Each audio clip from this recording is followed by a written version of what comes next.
반갑습니다. 방송부입니다. 오늘도 긍정적인 얘기로 시작해 볼게요. 여러분들은 충분히 훌륭한 분들이고 정말 여러분들 스스로 하나하나가 참 특별한 사람이라고 생각하고요. 지금까지 참 잘해오셨고 그것만 가지고도 참 멋진 사람이니까 여러분 스스로를 소중하게 여기셨으면 좋겠습니다. 때로는 좌절하고 힘들고 어려울 수도 있어요. 그렇지만 그것들을 이겨내면서 여러분들이 소중한 사람으로 멋진 사람으로 성장하고 있다고 생각하니까 절대 저들어지 마시고 같이 한번 성장해 나가면 좋겠습니다. 제 책이 지금 온라인으로도 지금 나왔어요. 그래서 전자책으로도 나왔으니까 많은 관심 부탁드리고요. 밀리의 서재로도 나왔거든요. 그러니까 한 번씩 눌러봐 주시면 좋겠습니다. 그리고 지금 제 스터디 채널을 모집하고 있는데 9월 30일까지 모집이죠. 오늘까지 모집이니까 관심 있으신 분들은 제가 댓글에 남겨놓을게요. 고정 댓글에 남겨놓을 테니까 관심 있으신 분들 한번 들어오셔서 확인해 보시면 좋을 것 같습니다. 오늘 드리고 싶은 얘기는 요거예요. 아침에 매일경제 방송에 가서도 얘기를 하긴 했는데 지금 우주의 기운이 한국 시장의 긍정적인 기운으로 약간 몰리는 것 같다라는 느낌이거든요.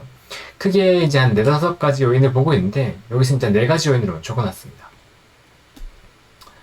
일단은 이건 플러스 알파 요인인데 가장 밑바닥에 깔린 거 대선, 미국의 대선. 미국의 대선 자체는 돈풀기라고 보시면 돼요. 미국의 대선이 돈풀기이기 때문에 어쨌든 시장에는 굉장히 긍정적인데 제가 여러 차례 말씀을 드렸죠. 이 대선이라고 하는 게 대선이 있는 대선 해에는 요 자금들이 미국으로 많이 쏠립니다. 그러니까 지금까지는 미국으로 많이 쏠렸죠. 근데 이게 언제부터 조금씩 바뀌냐면 10월부터 분위기가 좀 바뀌어요. 그러니까 10월부터는 미국 시장은 조금 소강 상태에서 자금이 밖으로 돌기 시작하고 11월 대선이 있는 11월부터 그 다음 1년까지는 미국 시장과 글로벌 시장이 다 좋은 거죠. 그러니까 요 자금 풀리는 시기 지금부터는 글로벌 신흥 시장 쪽으로도 자금이 돌 수 있고 굉장히 괜찮다라고 볼 수 있는 거고요. 우리나라 입장에서는 그러면 누가 더 좋으냐를 좀 말씀드리고 싶은데 우리나라 입장에서는 해리스가 조금 더 유리합니다. 왜냐면 해리스는 일단 동맹국을 예의에 애우하죠. 근데 트럼프 같은 경우는 동맹국이 없잖아요. 그리고 이제 해리스가 된다 그러면 중국에 대한 압박을 좀 더 잘할 수 있다고 보거든요. 그러니까 물론 지금 트럼프도 관세를 통해서 중국을 압박한다고 하지만 정교함이 좀 떨어진다고 봐요. 그러니까 민주당 쪽에서 동맹국들과 함께 포위를 해서 중국을 압박하고 있으니까 중국이 더 힘들잖아요. 근데 트럼프 같은 경우는 그게 없이 동맹국에 대한 도움 없이 그냥 아메리카 우선주로 가거든요. 그러면 동맹국을 대우하지 않는다 그러면 굳이 내가 미국을 왜 편들어? 어차피 난 두드리면 안 돼. 이렇게 생각할 수 있단 말이에요. 그러면 지금처럼 반도체나 이런 쪽에서 전방위적으로 압박을 할 수가 없고 미국은 관세를 때리면서 중국을 압박하는데 유럽이나 일본이나 우리나라 같은 경우는 중국으로 수출하면서 중국을 키우는 걸 도와줄 수도 있는 상황이 되는 거죠. 그런데 이게 민주당이 된다 그러면 이게 안 되니까 아무래도 우리나라 시장에는 중국의 그 신흥 산업이 테크 쪽이 못 크면 우리나라 쪽으로는 좀 더 시간을 벌기 때문에 유리하거든요. 그러니까 그런 정책들이 나오냐를 좀 봐야 되니까 이 해리스가 굉장히 유리한데 일단 현재 상황을 보면 해리스가 될 가능성이 있냐라고 봤을 때 이 펜실베니아가 굉장히 중요합니다. 현재 이제 스코어를 보면 이 펜실베니아를 제외했을 때 257표 민주당이 그다음에 공화당이 262표를 얻을 걸로 예측이 되고 있어요.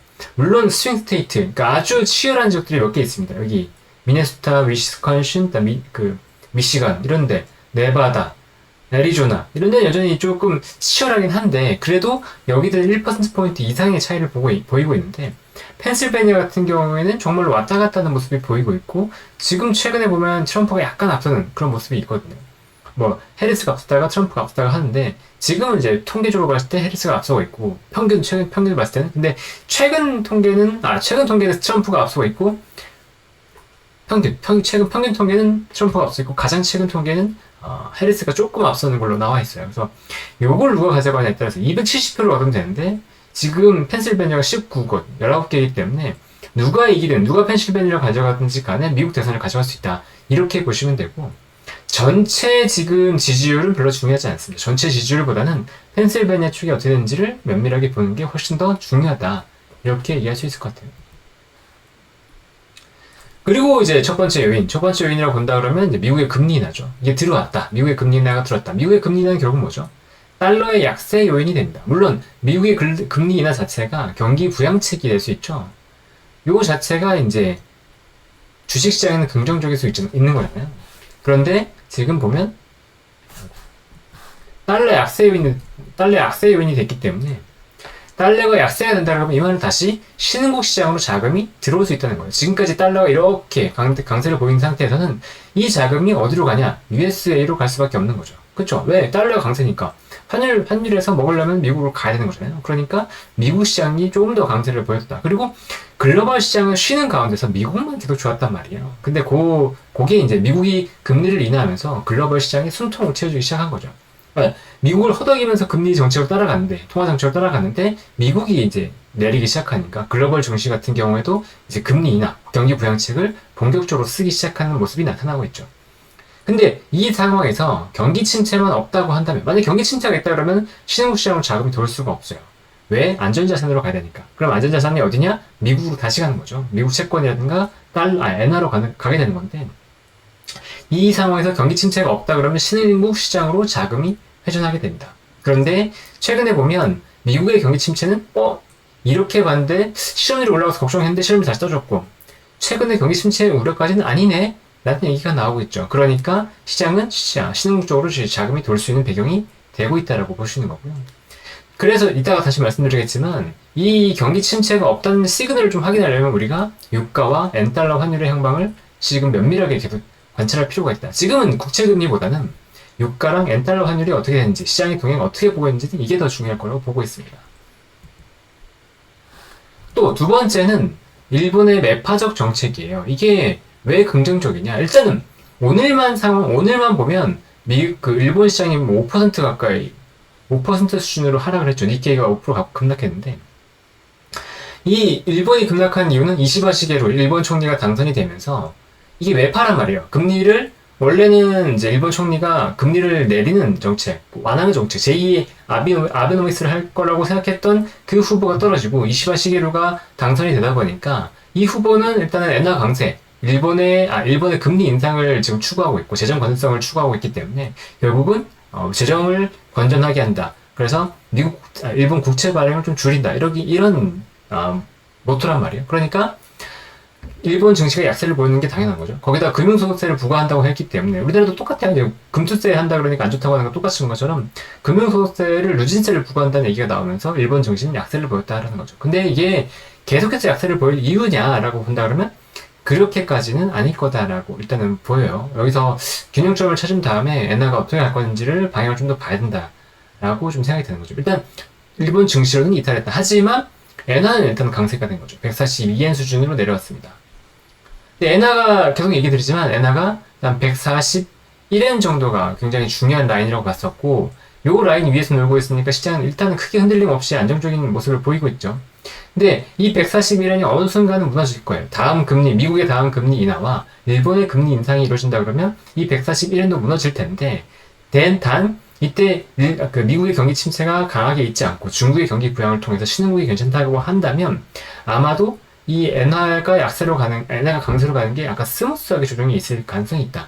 다만 이게 141엔 밑으로 간다 그러면 스무스하게 간다고 하더라도 미국의 빅테크 쪽으로는 자금이 엑시트될 수밖에 없기 때문에 나스닥이라든가 빅테크 쪽에서의 지수가 조금은 조정을 받을 수 있는 국면이 되는 거고, 그렇다 그러면 신흥국 쪽으로 좀 더 강하게 시장이 될 수도 있지 않나 라고 보고 있습니다. 근데 일본에서는 지금 아까 말씀드렸지만 이시바 시게루가 일본 증시에서 자금이 이탈되는 계기를 만들 수 있기 때문에 이 자금이 어디로 갈 수 있냐? 이게 아시아 쪽인데 중국과 한국으로 올 수 있다는 거죠. 이해되시죠? 이게 중요한 요인이다 라고 보고 있고, 그 다음에 중국이 종합 선물 세트 같은 부양책을 발표했단 말이에요. 이게 첫 번째로는 통화 정책인데, 통화 정책이 보시면 영레포 금리, 정책 금리를 0.2%포인트 인하시켰습니다. 그리고 중기 유동성 창구 지원, 유동성이 아니고 유동성 지원 창구 금리를 0.3%포인트 인한다고 했고, 대출 우대 금리, 부동산 대출 우대 금리, 이게 실질적인 기준금리인데, 요거를 0.3%포인트 인한다고 발표했어요. 그리고 지급 준비율을 0.5%포인트 인하하는데 추가로 0.5%포인트를 또 낮출 수 있다라고 얘기했죠. 지급 준비율이라고 하는 건 은행이 가지고 있는 자금이잖아요. 그러니까 은행이 만약에 예금이 들어온다 그러면 이 예금을 다 사용하면 안 되고 이 예금의 일정 부분, 일부 예금을 돌릴 수 있는 일정 부분은 자금을 남겨야 되는데 이 자금이 이제 지급 준비를 한 말이에요. 예를 들어서 10%라고 한다면 예금의 10% 정도는 자금을 남겨놔야 되는 건데 이 지급 준비율이 낮아지면 그만큼 대출을 할 수 있는 여력이 높아지겠죠. 그러니까 대출을 한다는 건 결국 유동성을 공급한다는 거기 때문에 대표적인 경기 부양책이 되거든요. 그러니까 지금 금리 인하와 원래는 이제 지급 준비율 인하로 많이 대응을 했었던 게 금리 인하와 지급 준비율 인하가 다 들어가고 있는 거고 이런 이제 그 중국의 부양책이 들어올 수 있는 가장 큰 배경은 미국의 금리 인하다. 미국의 금리 인하가 없다 그러면 중국이 이렇게 물론 금리 인하를 해오긴 했었지만 대대적인 부양책을 펼치기는 어려웠거든요. 왜냐면 위안화가 약세로 가버릴 수 있기 때문에 그러면 이런 정책의 실효성이 약간 감소하는 영향이 될 수 있단 말이에요. 그런데 지금은 그렇지 않다는 거죠. 미국이 금리를 인하하니까 과감하게 부양책을 썼고 지금 역대급으로 지금 부양책을 쓰고 있거든요. 보시면 금리 통화 정책으로는 뭐 그럴 수 있지라고 하는데 부동산 정책도 굉장히 적극적이에요.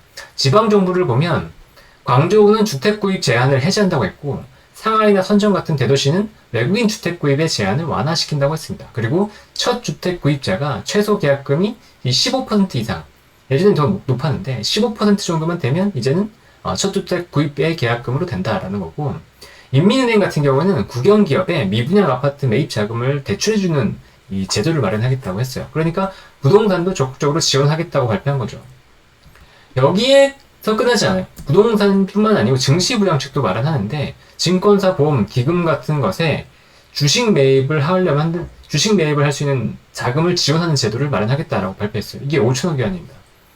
그리고 상장사나 주요 주주의 지분 확대를 지원하는 3천억 위안 자금을 마련한다고 했고 단계적으로 이 자금은 5천억 위안을 추가할 수 있다고 말했어요. 그럼 이게 1조 3천억 위안 정도 되잖아요. 그러면 우리나라 돈으로 했을 때 뭐 180만 곱한다고 해도 200조 원 이상 되는 자금을 중시에 풀겠다라고 발표한 거죠. 참고로 코스닥 지수가 한 200 몇십 조 되거든요. 그 정도 자금을 풀겠다고 얘기한 거예요. 그러니까 대규모 증시 부양책 자금 지원을 발표한 거죠. 그러니까 지금 부동산, 증시, 그다음에 경기 부양 이 세 가지가 동시에 나왔으니까 경기 부양 자체도 주식 시장이 굉장히 긍정적이잖아요. 그러니까 이런 증시 종합 선물 세트가 나왔다는 건 우리 시장이 굉장히 긍정적일 수 있다라는 거죠. 그런데 지금까지 우리 시장을 누렸던 몇 가지 이유가 있었단 말이죠. 아까 미국의 금리가 인하됨에도 불구하고 우리 시장을 눌렀던 이유가 그리고 엔화 강세로 인해서 원화가 강세로 감에도 불구하고 우리나라 시장이 눌렀던 이유가 중국이 아직은 안 좋기 때문이었어요. 왜냐면 여전히 물론 이제 미국이 우리나라 수출 1위가 되긴 했지만 여전히 중국과 연결되어 있는 산업이 많기 때문에 중국의 부진은 우리나라의 부진으로 이어질 수 있는 부분이거든요. 근데 중국이 드디어 부양책을 통해서 살아난다 그러면 우리나라 전반적으로도 굉장히 긍정적으로 볼 수 있는 거고 이 미국의 금리 인하와 엔화 강세 효과가 중국의 부양 정책으로 인해서 원화 강세로 그리고 원화 강세가 한국의 증시로 들어올 수 있는 그런 배경이 된다는 거죠. 근데 이걸 위해서 가장 중요한 키는 결국은 금투수의 유예입니다. 이 금투수의 유예가 만약에 들어온다고 한다면 연초 대비 지금 낙폭과대가 코스닥밖에 없어요. 한 10% 정도 빠졌죠. 연초 대비 대부분 다 올랐고 스피나 브라질 정도로 빼고는 지금 대부분 10% 20% 정도 올랐단 말이에요. 그런데도 우리 시장은 굉장히 안 좋았다는 건데 이게 금투세와 중국의 이슈가 굉장히 크다고 보거든요. 근데 중국의 이슈 해결됐죠. 근데 최근에 보면 이재명 민주당 대표 같은 경우에는 주식시장 선진화 이후에 하는 게 바람직하다면서 유예를 천명했어요. 그러니까 조만간 민주당에서도 만약에 유예가 발표된다고 한다면 금투세 유예까지 더해져서 우리나라 시장은 굉장히 좋을 수밖에 없는 환경이 되는 거죠. 이걸 다시 한번 정리해보면 자, 금리 인하와 미국의 대선으로 인해서 유동성 증가는 이미 깔린 판입니다. 아시겠죠? 유동성 증가는 이미 전 세계적으로 깔리는 판인데 여기에 달러 약세로 인해서 우리 시장이 좋아야 되는 건데 일본이 금리를 인상하면서 엔화가 강세, 달러 약세를 더 심화시키는 거죠. 그러면서 원화 쪽으로도 자금이 들어올 수 있는 배경이 되는데 여기서 또 한번 일본 같은 경우에는 증시를 억제는 정책이 있다는 말이죠. 아까 금융소득세, 그러니까 금융소득세를 추가로 누진세를 적용한다고 했기 때문에 증시에 부담이 되는 정책이에요. 그러면 이 자금이 우리 시장에 더 들어올 수 있는 정책이 되는 거죠. 여기에 중국의 부양책, 중국이 좋다 그러면 우리 시장으로 자금이 추가로 들어올 수 있다. 아까 말씀드렸죠. 여기에 한국 자체가 금투세를 도입한다 그러면 동아시아 3국의 모든 정책들이 우리나라 시장에 긍정적으로 우주의 기운이 우리나라 시장의 긍정적인 기운으로 작용할 수 있다는 겁니다. 여기 아까 말씀드렸던 것처럼 미국의 금리 인하와 대선이 깔려놓은 판에 동아시아 3국의 정책이 우리나라 시장으로 굉장히 긍정적인 기운을 주고 있기 때문에 이렇게 된다 그러면 코스닥 쪽으로 굉장히 강하게 들어올 수 있다고 보고 있고, 특히나 중국 소비주, 그동안 주춤했던 중국 소비주, 중국 경기 부양 관련된 주식들이 굉장히 좋을 수 있다고 보여요. 그래서 일단 원자재 관련된 주식들, 뭐 풍산, LS가 올랐지만 추가로 상승할 수도 있고, 그다음에 소비주라고 본다 그러면 미용기기라든가 아니면 의류, 뭐 화장품이 추가로 갈 수도 있는 거죠. 화장품에서 아모레퍼시픽보다는 코스맥스나 한국콜마 같은 기업들이 좀 더 좋지 않을까라는 생각도 들고요. 어쨌든 이런 기업들, 우리나라 기업들, 뭐 케미칼도 마찬가지고 화학 쪽 당연히 중국이 좋아진다 그러면 상승할 수 있는 여지가 있겠죠. 이런 기업들이 좋아질 수 있기 때문에 우리나라 기업들 굉장히 면밀하게 봐야 되는 시기가 10월, 11월, 12월에 도래할 거다라고 보고 있습니다. 그러니까 너무 지금 미국 시장이 쏠리면 오히려 안 될 시장인 것 같아요. 그러니까 미국 시장 좋았으니까 이제는 미국으로 가자. 우리나라 안 좋았으니까 우리나라 벗어나야 돼. 가 아니라 금투세 유예가 된다 그러면 지금 국내 시장을 굉장히 강하게 들어와야 된다. 중국 부양책과 더불어서 금투세까지 들어온다 그러면 진짜 우리나라 시장을 강하게 봐야 된다라는 거죠. 단 여기서 뭔가 중요한 건 경기 침체, 미국의 경기 침체는 안 들어와야 된다는 거예요. 일단 중요한 건 이번 주 금요일에 발표되는 미국의 실업률입니다. 근데 현재 보면 지난번에 4.3%에서 4.2%로 내려왔고, 이게 4.2% 수준으로 유지가 된다 그러면 일단 현재로서는 미국의 경착륙은 없다라고 보고 안심해도 될 만한 수준이에요. 그러니까 이 지표를 볼 필요가 있고, 그다음에 유가가 굉장히 중요합니다. 유가가 우리는 이제 앞으로 굉장히 면밀하게 봐야 될 지표인데 미국채 금리보다도 일단 현재로서는. 근데 유가를 좌우할 5가지 요인이 있어요. 첫 번째는 중국의 부양책입니다. 이거는 유가를 상승시키는 요인이죠. 미국의 금리 인하, 이건 달러 약세를 만들기 때문에 달러 약세와 미국의 시장 부양을 만들기 때문에 역시나 유가의 상승 요인입니다. 그리고 중동 분쟁, 지금 이스라엘이 헤즈볼라의 간부들을 다 사살했죠. 그 상황이면 헤즈볼라가 지금 굉장히 지휘 통제 자체가 혼란을 겪을 수 있잖아요. 그 상황이니까 저는 이스라엘이 지상군으로 쳐들어갈 가능성이 굉장히 높아진 상황이라고 봐요. 그러면 중동 분쟁이 조금 더 격화될 수는 있겠죠, 단기적으로. 근데 이게 이란이 개입할 상황이 될 거냐, 이것까지는 아직은 잘 모르겠습니다. 이란은 이스라엘과 확전을 통해서 트럼프를 지지하는 형태가 되는 걸 좀 싫어할 거거든요. 지난번에 얘기 드렸지만. 어쨌든 중동 분쟁의 확전 가능성은 현재로 봤을 때는 있다. 하지만 그게 이란까지도 번지는 그런 아주 대규모 전쟁까지 갈 것 같지는 않다. 일단 헤즈볼라는 이스라엘을 작정하고 약간 무너뜨리려고 갈 것 같다라는 느낌이고요. 그래서 일단 이거는 유가의 상승 요인이죠. 그런데도 불구하고 유가는 지금 강하게 올라가지 못하고 있어요. 70달러 밑에서 머물고 있죠. 가장 큰 이유는 사우디 증산입니다. 사우디가 증산을 하면서 이게 하락 요인을 만들었고, 경기 둔화, 경기 침체에 대한 우려도 역시나 하락 요인으로 작용하고 있죠.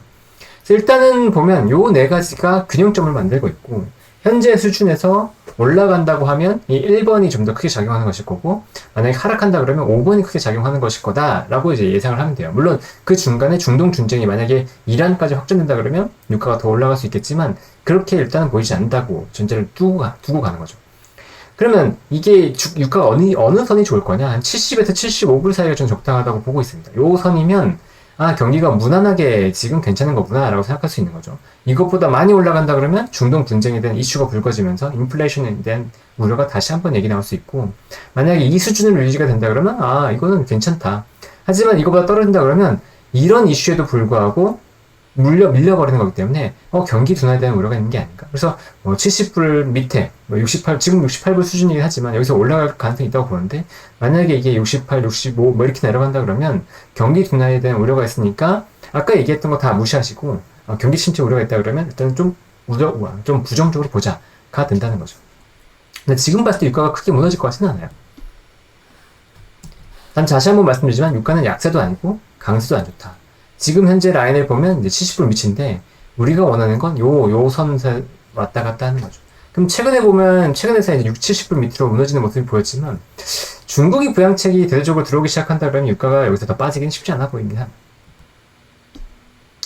그다음에 엔달러 환율도 굉장히 중요하다고 보는데, 엔달러 환율이 지금 여기에서 강하게 무너진다고 한다면 이건 역시 이제 미국의 경기 침체를 얘기한다고 생각해요. 미국의 경기 침체. 그러니까 안 좋은 시그널이 될 거고, 미국 경기 침체가 된다 그러면 M7을 비롯해서 나스닥에서 굉장히 큰 자금 이탈이 또 한 번 나올 수 있습니다. 그러니까 이 현재 상태에서 급락이 나오면서 뭐 135엔 이렇게까지 내려간다 그러면 이거는 우려할 상황인데, 현 상황에서 141엔 위를 유지한 상황에서 만약에 추후에 미국의 금리가 이제 50bp 이하로 내려갔을 때, 50bp 이하로 더 내려갔을 때, 플러스 일본이 금리를 인상하면 141엔 밑으로 스무스하게 내려오기 시작할 거예요. 근데 그때 경기 침체 시그널이 안 들어온다 그러면 이제 스무스하게 해결이 될 텐데, 그렇다고 하더라도 M7 아까 말씀드렸지만 M7과 나스닥은 여기서 추가로 강하게 달리기는 쉽진 않아 보인다. 요 상황이 이제 얘기가 되고, 그랬을 때는 국내 테크주들도 강하게 달리기는 쉽지 않다. 오늘도 보여줬죠. 그러니까 테크가 좀 부진했잖아요. 그러니까 이런 상황이 테크가 달라기는 어렵고, 소비주 쪽으로도 오히려 좀 자금이, 중국 소비주 중심으로 자금이 돌 가능성을 보고서 베팅을 하는 게 맞다. 지금 바이오도 좀 쉬고 있죠. 바이오도 많이 달렸기 때문에. 그래서 자금이 돌아간다고 할 때 그 중국 소비주 쪽을 볼 필요는 있다라고 판단이 됩니다. 오늘 얘기는 여기까지고요. 제 얘기가 좀 재밌으셨는지 모르겠어요. 그러니까 오늘 굉장히 제 생각할 땐 굉장히 중요한 얘기였고, 물론 제가 너무 오버한다고 생각할 수도 있겠지만, 그래도 우리나라 시장이 굉장히 강세를 보일 가능성을 두고서 준비를 하는 게 맞다라고 보고 있고, 이 과정에서 유가나 엔달러 환율의 동향을 보면서 혹시나 경기 침체나 이런 우려가 커지진 않을까? 근데 만약에 이게 없다 그러면 10월, 11월, 12월 좀 더 긍정적으로 보면서 이 현금을 좀 쓰면서 시장을 공격적으로 봐도 되겠구나, 이렇게 판단할 수 있다는 거죠. 특히나 금투세 유예가 되는 걸 잘 보세요. 그렇게 된다 그러면 아마 시장 자금이 빠르게 유입될 것 같습니다. 오늘도 수고하셨고요. 내일 휴일이죠. 내일 휴일 잘 보내시고, 우리는 분명 더 행복해질 거라고 믿습니다. 여러분 안녕.